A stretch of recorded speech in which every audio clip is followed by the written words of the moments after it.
우리는 지난주부터 이 사사기를 통하여서 하나님께서 세우신 이 사사들을 살펴보고 있습니다. 이 시간에는 먼저 표 하나를 보고 말씀을 시작하도록 하겠습니다. 사진 한 장을 보시면 여러분, 사사기에는 타락, 심판, 회개, 이 구원이라는 이 과정이 계속해서 반복되어 일어나고 있습니다. 사사기가 이 반복의 과정을 통해 의도한 바는 이 타락을 반복하는, 하나님께서 구원을 베풀어 주심에도 불구하고 그러한 타락을 반복하는 그러한 어떠한 이스라엘의 악함을 드러내려고 하는 것이 아니라, 이러한 타락을 반복하는 이스라엘이지만 그럼에도 회개하여 돌아오는 그들에게 은혜를 베푸시는 하나님이 얼마나 선하시고 이 자비로우신가를 말하고 있습니다. 위의 표를 보시면 타락, 심판, 구원 이렇게 계속해서 반복되는데, 이러한 이 구원의 반복을 통하여서 이 사사기가 말하고 있는 것은 이스라엘 백성들의 악함이 아니라, 이러한 악한 이스라엘 백성들을 하나님께서 얼마나 구원하시고 그렇게 사랑하시고 계신가를 사사기는 우리에게 말씀하고 있다는 것입니다. 여러분, 오늘 본문에 앞서 사사기 5장을 보시면 사사 드보라가 등장합니다. 하나님께서 드보라를 통해 가나안의 왕 야빈을 물리쳐 주셨는데, 이를 통해 이스라엘은 약 40년 동안의 평안을 얻게 됩니다. 그러나 시간이 흘러 이스라엘은 그 평안을 허락해 주신 하나님의 구원을 잊어버리게 됩니다. 우리가 보기에 어떻게 그 베풀어 주신 은혜를 잊어버릴 수 있는가 생각할 수 있지만, 우리가 일상을 살다 보면 어제의 일을 깜빡하는 것과 같습니다. 은혜를 기억하는 것도 시간이 지나고 나면 그 은혜를 잊어버릴 때가 있다라는 것이죠. 사사기 6장에 나오는 이스라엘의 모습을 보시면 하나님께서 가나안의 왕 야빈에서 구원해 주신 그 은혜가 이 세대를 거듭하면서 이스라엘 자손과 전혀 상관없는 옛 이야기로 전락해 버린 것을 우리는 볼 수가 있습니다. 그렇게 그들은 자신에게 주어진 평안이 하나님께서 허락해 주신 것도 깨닫지 못한 채 자기 삶에 자기가 주인이 되어 그렇게 자기 소견에 오른 대로 살아가고 있는 모습을 우리는 보게 됩니다. 여러분, 이와 같이 은혜를 저버린 자의 삶의 결과는 하나님의 심판이라는 결과를 맞이하게 됩니다. 다 함께 사사기 6장 1절부터 3절까지의 말씀을 함께 읽도록 하겠습니다. 시작. 이스라엘 자손이 또 여호와의 목전에 악을 행하였으므로 하나님께서 7년 동안 그들을 미디안의 손에 넘겨주시니 미디안의 손이 이스라엘을 이긴지라. 이스라엘 자손이 미디안으로 말미암아 산에서 웅덩이와 굴과 산성을 자기들을 위하여 만들었으며, 이스라엘이 파종한 때면 미디안과 아말렉과 동방 사람들이 치러 올라와서 하나님께서 이 죄범한 이스라엘을 심판하는 도구로 새 민족을 선택하시는데, 그 대표적인 예로 미디안을 예로 들 수가 있습니다. 미디안은 이스라엘과 사이가 좋을 때도 있었고 사이가 나쁠 때도 있었습니다. 그러나 오늘 본문에서 미디안은 이스라엘을 가장 괴롭히고 잔인하게 약탈하는 그러한 족속으로 등장하게 됩니다. 그러면서 저는 이러한 생각을 했습니다. 적어도 이 땅에는 영원한 동맹도 없고 영원한 적도 없다라는 것입니다. 이 유명한 신학자 이 성 어거스틴의 경험처럼 이 절대 망할 것 같지 않던 로마, 그렇게 강력한 힘을 쥐고 전 세계를 장악하고 있었던 로마였지만, 그러한 로마가 멸망하는 것을 바라보며 이 어거스틴은 이 지상 나라는 절대 영원하지 않고 오직 하늘의 하나님 나라만이 영원하다는 사실을 깨닫게 됩니다. 마찬가지로 우리도 이와 같은 시선으로 사사기를 접해야 합니다. 하나님께서 자기 백성들을 심판하시는 도구로 옛 이스라엘의 친구였던 미디안을 사용하신다는 것을 통해 이 땅의 모든 역사가 이 하나님의 주권 아래에 있다는 것을 우리는 알 수가 있습니다. 그렇다면 이스라엘은 영원한 하나님의 통치를 왜 잊어버리고 또 범죄한 것일까? 그 이유는 이 사사기의 큰 주제를 살펴보면 잘 알 수가 있습니다. 여러분, 사사기의 큰 주제는 왕이 없음으로입니다. 사사기의 큰 주제는 왕이 없음으로입니다. 여러분, 왕이 없다고 하니 무엇인가 빈약해 보일 수가 있습니다. 실제로 이스라엘은 이스라엘 주변국들은 왕을 중심으로 왕정 체제를 이루었지만, 반면 이스라엘은 하나님께서 세우신 이 사사 중심의 체제를 이루었습니다. 그러나 이스라엘은 이제까지 왕이 없음에도 불구하고 여러 민족들 사이에서 굳건할 수가 있었습니다. 그들이 그러할 수 있었던 이유는 그들과 함께 하시는 하나님과 관련이 있습니다. 하나님께서 그들의 왕이 되어주셔서 정말 말도 안 되는 방법으로 그들을 지키시고 보호해 주셨기 때문이죠. 여러분, 하지만 이스라엘은 늘 이것이 불만이었습니다.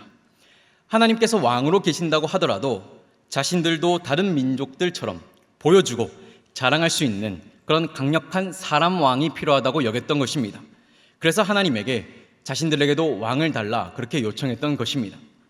사사기에는 줄곧 이 왕이 없으므로 라고 말하고 있는데, 이는 이스라엘에 사람 왕이 없다고 말하는 것이 아니라 하나님께서 이스라엘 왕으로 계셨지만 이스라엘이 하나님을 자신의 왕으로 인정하지 않았고 그들이 세상 풍조를 따라갔기에 이스라엘 자손들 마음에 하나님이 왕으로 계시지 않음을 표현하는 말이기도 합니다.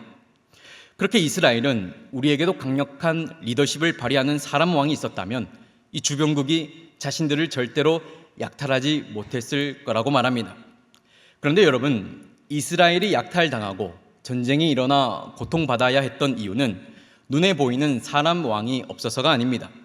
그것이 아니라 여전히 하나님이 그들의 왕으로 계셨지만 그들이 하나님의 은혜를 저버리고 자기 소견에 오른 대로 살았기 때문에 그 행위에 대한 결과로 마땅한 심판을 받고 있는 것입니다.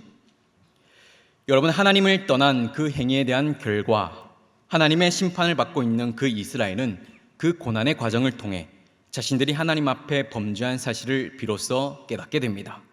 그러고 보면 사람은 평탄할 때 하나님을 찾기도 하지만 그러나 고난이 찾아올 때 더욱 하나님께 부르짖고 하나님께로 돌이킬 때가 많습니다.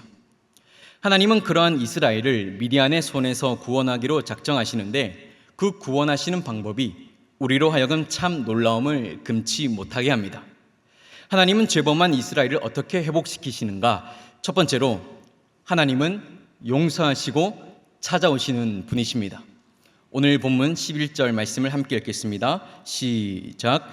여호와의 사자가 아비에셀 사람 요아스에게 속한 오브라에 이르러 상수리 나무 아래에 앉으니라. 마침 요아스의 아들 기드온이 미디안 사람에게 알리지 아니하려 하여 밀을 포도주 틀에서 타작하더니. 미디안을 통한 하나님의 심판이 이스라엘에게 임하고 있는 가운데 기드온이 등장합니다. 기드온 또한 이 이스라엘에게 임한 하나님의 심판을 피할 수가 없었는데 그러한 심판을 받고 있는 그의 삶이 얼마나 고단했는지, 그렇게 괴로웠는지 본문은 우리에게 잘 설명하고 있습니다. 본문을 보시면 기드온이 밀을 타작하고 있습니다. 그런데 보통 타작이라고 함은 넓은 대지에서 바람이 잘 불 수 있는 곳에서 하는 것이 맞습니다. 저는 시골에서 자랐기 때문에 이 타작을 하는 모습을 머릿속에서 상상할 수가 있습니다. 예전에 풍구대라고 이렇게 불렀었는데요. 이렇게 돌리면 바람이 불고 이 겉잎은 날아가고 알곡만 떨어지는 그런 시스템이죠. 그러니 타작을 하려면 넓은 대지에서 바람이 잘 불어서 그 쭉정이가 잘 날아갈 수 있도록 하는 것이 맞습니다. 그러나 기드온은 타작을 하는데 넓은 대지가 아니라 이 포도주 틀 안에서 숨어 밀을 타작하고 있었다라는 것입니다. 여러분, 기드온이 이 포도주 틀 안에 숨어 밀을 타작할 수밖에 없었던 이유가 무엇이겠습니까? 이 미디안 족속의 무자비한 약탈 때문입니다. 미디안은 이 자신들의 힘을 강하게 하신 하나님의 의도를 알지 못한 채 이스라엘을 마구 약탈했습니다. 심지어 미디안 그들에게는 인간의 윤리적인 면모를 찾아볼 수가 없었습니다. 여러분, 이러한 약탈과 잔인함이 계속되다 보면 약자는 어느 순간 저항할 수 있는 힘 자체를 상실해 버리게 됩니다. 이 정신건강의학과 전문의들은 이렇게 말합니다. 집단의 힘에 의해서 폭력이 정상화되어 있는 것을 약자는 그저 수긍할 수밖에 없다는 겁니다. 여러분, 이러한 상황이 펼쳐지면요, 대부분의 사람들이 이렇게 생각합니다. 내가 뭘 하겠어? 당장 오늘 저녁에 먹을 것도 없는데 숨겨둔 밀이라고 타작해서 먹어야지. 우리 민족은 끝났어. 우리는 안 돼. 우리는 이 굴레에서 벗어날 수가 없어 라며 전혀 어떠한 꿈을 꾸거나 이 상황에서 벗어날 생각을 하지 못한다라는 것입니다. 여러분, 기드온이 그랬습니다. 여러분, 이치에 맞는 행동은 이 밀을 타작할 때는 넓은 대지에서 하는 것이 맞습니다. 그러나 그가 이 포도주 틀에 숨어 밀을 타작할 수밖에 없었던 이유는 이 미디안의 약탈이 너무나도 잔인했고 심각하였기 때문에 그의 심령이 이 이치에 맞지 않는 포도주 틀에 숨어서 밀을 타작할 수밖에 없는 그런 상황에 놓여 있었다라는 것입니다. 사랑하는 성도 여러분, 혹시 여러분들의 지금의 현재의 삶이 녹록지 않은 분들이 계십니까? 여러 가지 상황과 여러 가지 어려움 때문에 힘들고 괴로움 가운데 계신 분들이 혹시 계십니까? 이제는 이러한 내 모습과 삶에 너무 익숙해져서 나를 비하하고 낮추고 나는 안 된다며 그렇게 기도원과 같이 숨어 타작할 수밖에 없는 상황, 그 상황을 받아들일 수밖에 없는 그런 상황에 놓여 계신 분들이 혹시 계십니까? 여러분, 하나님은 이러한 우리에게 찾아오시는 분이십니다. 정말 우리의 상태가 말할 수 없는 상태이지만 하나님은 이러한 우리에게 찾아오셔서 우리를 만나시기 원하시고 나의 상황을 함께 보기 원하시고 상처난 그 마음 한가운데 이렇게 말씀해 주시는 분이십니다. 오늘 본문 12절을 함께 읽겠습니다. 시작. 여호와의 사자가 기드온에게 나타나 이르되 큰 용사여 여호와께서 너와 함께 계시도다 하매. 두 번째로 하나님은 우리를 큰 용사로 불러주시는 분이십니다. 여러분, 기드온은 지금 포도주 틀에 숨어 자기 목숨 하나 지키기 바쁜 사람입니다. 하나님은 그러한 기드온에게 찾아오셔서 그를 향하여 미디안의 손에서 민족을 구원할 큰 용사라고 불러주셨다라는 것입니다. 이것은 하나님께서 기드온의 상황을 보시고 그를 단순 위로하시려는 그러한 빈말이 아닙니다. 이것은 정말로 하나님께서 그와 함께 하심으로 그가 민족을 구원할 큰 용사로서 하나님의 부르심을 수행할 자격이 있음을 말씀하고 있습니다. 여러분, 우리도 마찬가지입니다. 가장 연약하고 가진 것 없는 내 모습이지만 또 지금의 모습으로는 전혀 하나님의 나라의 사역을 감당할 수 없는 모습이지만 그러나 하나님은 이러한 저와 여러분들을 부르셔서 하나님 자신의 그 풍성한 사역 안으로 불러주시는 분이시라는 것입니다. 그러기에 하나님께서 사람을 찾으시고 또 그를 부르시는 기준은 사람의 어떠한 외적인 기준이 될 수가 없습니다. 하나님의 부르심은 사람의 강함과 약함, 또 부요함과 부족함이 아닙니다. 하나님께서 사람을 부르셔서 사용하시는 방법은 하나님 자신의 그 풍성함을 보이기 위해 때론 우리를 부족하게도 하시고 또 하나님 자신의 그 강함을 드러내시기 위해 때론 우리를 약하게도 하십니다. 그것으로 비추어 보았을 때 우리 또한 우리가 많이 갖추었기에 하나님의 사역을 많이 감당할 수 있는 것이 아닙니다. 내가 많은 것을 하나님 앞에 이루어 드렸기에 하나님께서 영광 받으시는 것도 아닙니다. 하나님께서 영광 받으시는 부분은 이렇게 나약하고 부족한 기드온 같은 나를 통하여서도 자신의 그 놀라운 일들을 행하시는 분이시라는 것, 여러분, 여기에 하나님의 영광이 있습니다. 하나님은 이것을 자신의 자랑이라고 말씀하십니다. 연약하고 부족한 우리를 불러서 하나님의 그 놀라운 사역을 이끌어 가시는 분, 하나님의 그 놀라운 사역을 교회인 우리에게 맡기시는 것, 그것이 하나님의 자랑이라고 말씀하십니다. 이 얼마나 우리에게 위로가 되는 말씀입니까? 세상은 우리의 회사에 도움이 되는지, 이 사람이 얼마나 많은 영향력을 가지고 있는지에 따라 판단하지만 하나님은 포도주 틀에 숨어 그렇게 미를 타작하는 아주 비겁한 그런 자격이 없는 자를 불러서 자신의 구원 사역을 이끌어 가시는 분이시라는 것입니다. 여러분, 이것이야말로 은혜이고 소망입니다. 할렐루야. 말씀을 이어갑니다. 오늘 본문 13절 말씀 함께 읽겠습니다. 기드온이 그에게 대답하되 오 나의 주여 여호와께서 우리와 함께 계시면 어찌하여 이 모든 일이 우리에게 일어났나이까. 또 우리 조상들이 일찍이 우리에게 이르기를 여호와께서 우리를 애굽에서 올라오게 하신 것이 아니냐 한 그 모든 이적이 어디 있나이까. 이제 여호와께서 우리를 버리사 미디안의 손에 우리를 넘겨 주셨나이다 하니. 여러분, 하나님 말씀에 대한 기드온의 대답을 보시면 그가 얼마나 하나님을 신뢰하지 못했는가를 알 수가 있습니다. 그는 자신을 큰 용사로 부르시고 자신을 귀하게 사용하신다는 하나님을 향해 그동안 서러웠던 그 모든 것을 쏟아놓습니다. 여러분, 얼마나 서러웠겠습니까? 자신들이 하나님 앞에 그렇게 부름받은 민족이라고 그렇게 믿어왔지만 자신들이 처한 그 환경을 보면 약탈당할 수밖에 없고 또 먹을 것이 없어서 그렇게 굶어 죽는 사람들이 있었고 또 나 하나 그렇게 챙기지 못하고 포도주 틀에 숨어서 미를 타작할 수밖에 없는 자신의 그 처한 환경을 보며 하나님 앞에 얼마나 할 말이 많았겠습니까? 여러분, 제가 중고등학교 때는요, 수업 시간에 질문을 하면 혼나는 세대였습니다. 불과 얼마 되지 않았습니다. 그런데 그때는 그랬습니다. 그렇다고 제가 저를 가르쳐 주신 그 선생님들을 존경하지 않는 것은 아닙니다.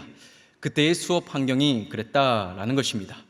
여러분, 그렇다면 하나님께 자신의 서러움과 그 불평을 쏟아놓은 기도는 어떻게 되는 것인가?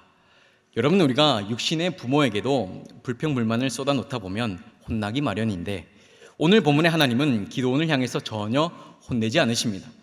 이것은 그의 불평이 혼날 가치도 없어서 그렇게 하신 것이 아니라 자신의 죄범한 결과로 얻은 그 심판의 과정을 통해 회개하여 돌이킨 이스라엘 자손들, 그들을 구원하기로 하나님이 이미 작정하셨기 때문에 더 이상 그가 어떤 말을 하더라도 따져 물으지 않으시고, 그가 아무리 불평하더라도 그들 모두를 구원의 길로 인도하려 하시기에 아무 말씀하지 않으시고 그의 불평을 들으셨다라는 것입니다. 여러분, 여기에 우리 하나님의 사랑이 있습니다. 자신의 자녀들이 비록 그 은혜를 기억하지 못하고 이 세상 풍조를 따라 그렇게 죄 범하며 그렇게 살아갔지만, 그러나 하나님께서 그들을 심판하실 그때, 그들이 자신의 잘못을 뉘우치고 회개하여 주님께로 돌아왔을 그때, 하나님은 그들을 향해 따져 물으지 않으시고 마치 탕자를 기다리는 아버지의 모습으로 우리를 받아들이시고 용서하신다라는 것입니다. 두 번째까지를 나누면서 다시 한번 체크해야 할 것은 하나님께서 이스라엘을 구원하시는 방법이 실로 놀랍다라는 것입니다. 전혀 자격 없는 기드온에게 찾아오셔서 그를 향해 네가 이스라엘을 미디안의 손에서 구원할 큰 용사라고 불러주셨다라는 것입니다. 여러분, 이것은 이치에 맞지 않는 일입니다. 하나님께서 이 죄범한 이스라엘이 회개하여 돌아왔을 때에 그들을 구원하기로 그렇게 작정하셨다면 하나님께서 직접 이 미디안의 손에서 이스라엘을 구원하시는 것이 맞지만, 하나님의 방법은 실로 놀랍다라는 것입니다. 전혀 자격 없는 기드온을 부르시고 또한 그 기드온에게 큰 용사라 불러주시는 하나님이시라는 겁니다. 하나님은 마지막 세 번째 말씀으로 이 놀라운 방법을 완성시켜 가십니다. 세 번째로 하나님은 숫자를 넘어서는 은혜를 주시는 분이십니다. 오늘 본문 15절에서 16절까지의 말씀 함께 읽겠습니다. 시작. 그러나 기드온이 그에게 대답하되, 오 주여, 내가 무엇으로 이스라엘을 구원하리까? 보소서, 나의 집은 므낫세 중에 극히 약하고 나는 내 아버지 집에서 가장 작은 자니이다 하니, 여호와께서 그에게 이르시되, 내가 반드시 너와 함께하리니 네가 미디안 사람 치기를 한 사람을 치듯 하리라 하시니라. 기드온은 자신의 집안이 므낫세 지파 중에서도 극히 약하다라고 말합니다. 그러나 그가 하나님께 자신의 집안이 빈약하다고 말하였던 그 이유는 사실 핑계였습니다. 아무리 생각해도 자기를 큰 용사라 불러주신 그 하나님의 부르심이 부담스럽고, 또 내가 무엇이기에 민족을 구원하냐 싶었던 것입니다. 여러분, 우리도 신앙생활을 하다 보면 참 불순종해야 할 여러 가지 이유가 많습니다. 그 중에서도 한 가지를 살펴보면 내가 무엇을 해야 한다는 어떠한 부담감이 이유가 될 수가 있습니다. 내가 능히 감당할 수 있는 일이라면 순종할 법도 하지만 전혀 계획이 그려지지 않는 그 부르심은 상당히 부담스럽습니다. 기드온이 그랬던 것입니다. 없는 이유라도 만들어서 하나님의 저 부르심을 거절하고 싶은 것, 이것이 기드온의 마음입니다. 그러나 여러분, 하나님께서는 이러한 기드온에게 이렇게 말씀하십니다. 네가 미디안 사람 치기를 한 사람을 치듯 하리라. 네가 미디안 사람 치기를 한 사람을 치듯 하리라. 여러분, 사사기 6장 앞부분을 보시면 미디안을 표현하며 메뚜기 같이 많이, 또 낙타가 무수함 같이 많다라고 기록합니다. 하나님께서는 의도적으로 미디안의 많음과 강함을 드러내셨습니다. 그리고 기드온 또한 이 미디안이 강하고 숫자가 많음을 알고 있습니다. 이러한 긴장감 있는 상황으로 하나님은 기드온을 밀어 넣으시는데, 그러나 하나님의 진짜 의도는 반전에 있습니다. 미디안의 숫자가 아무리 많다고 하여도, 이스라엘이 미디안의 상대가 되지 않더라고 하더라도, 하나님이 기드온과 함께 하시면, 하나님이 이스라엘과 함께 하시면 적음으로 많음을, 약함으로 강함을 이기는, 그렇게 숫자에 연연하지 않은 하나님 자신의 역전과 반전의 능력을 나타내 보이시기 위한 하나님의 의도인 것입니다. 여러분, 우리는 인생을 살며 간혹 숫자 때문에 작아지기도 합니다. 그 숫자가 크면 클수록 나는 작아지고 이 숫자가 주는 압박이 나를 눌러서 도저히 그 문제를 넘어설 수 없다고 느낄 때가 있습니다. 이러한 우리에게 하나님은 기드온에게 말씀하셨던 그대로 우리에게 말씀하십니다. 네가 미디안 사람 치기를 한 사람을 치듯 하리라. 네가 미디안 사람 치기를 한 사람을 치듯 하리라. 여러분, 하나님의 자녀들이 세상을 살아가는 그 시선이 바로 이러한 시선입니다. 세상은 여러 가지 경쟁률과 숫자 놀이로 사람을 압박하고 우리의 마음을 힘들게 합니다. 그러나 우리 하나님은 사람의 많고 적음에 압박받으시는 분이 아니십니다. 그분은 적음으로 많음을, 연약함으로 강함을 이끄시는, 사람이 상상할 수도 없는 그 미련한 십자가로 인류의 구원을 이루시는 능력과 지혜의 하나님이십니다. 바라기는 성도님들의 삶이 어떠한 감당할 수 없는 숫자와 큰 문제 앞에서 무너지지 않기를 주님의 이름으로 축복합니다. 나에게는 너무나도 큰 문제이지만 하나님에게는 그 문제를 해결할 능력이 있으십니다. 그러한 하나님을 신실하게 붙잡는 여러분 되기를 축복합니다. 사랑하는 성도 여러분, 혹시 삶을 살아가며 기드온처럼 주어진 환경 때문에 그렇게 낙심하며 살아가고 계신 분들이 계십니까? 그 환경에 이제는 적응이 되어서 내가 이게 이치에 맞는 것이 아님을 알면도 불구하고 그렇게 포도주 틀에 들어가 그렇게 미를 타작할 수밖에 없는 그런 상황에 놓여 계신 분들이 계십니까? 가정 환경의 연약함, 육신의 연약함, 재정의 연약함, 인간관계의 어려움, 신앙의 여러 가지 고민들, 이처럼 우리는 우리에게 주어진 환경 때문에 넘어지기도 하고 믿음이 떨어져 낙심되기도 합니다. 우리가 기드온이었어도 혼자 어떻게 해서든 먹고 살아보려고 그렇게 포도주 틀에 들어가 숨어 밀을 타작해 먹었을 것입니다. 그리고 주님이 찾아오시면 우리의 상황이, 우리의 인생이 왜 이렇냐고 그렇게 불평불만했을 것입니다. 그러나 하나님은 우리가 상상할 수도 없는 방법으로 우리의 삶을 인도하시는 분이십니다. 하나님께서 기드온 인생에 그렇게 하신 것을 보면 알 수가 있습니다. 그의 연약함을 자신의 풍성함으로 채우시고 그의 비겁함을 자신의 정의로움으로 채우시는 분이십니다. 우리 인생은 하나님의 놀라운 섭리 안에 있습니다. 그러니 지금 보이는 모습이 다소 부족하고 연약하더라도 낙심하지 마십시오.